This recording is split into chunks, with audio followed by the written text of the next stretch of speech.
Variety ये कोई एक खाता नहीं है, रहना वाला नहीं ना, वो नहीं लगाना है।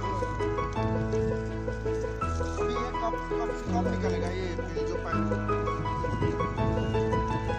मतलब वो जो लगा के रखा हुआ है उसमें कब निकलेगा इसका फसल? जून जुलाई में। और आप लोग ये जो लगाएगा क्या क्या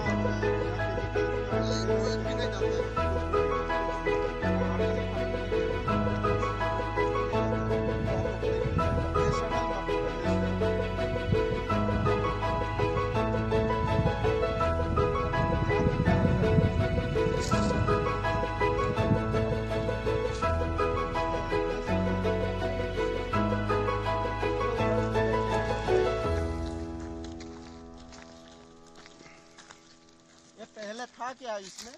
और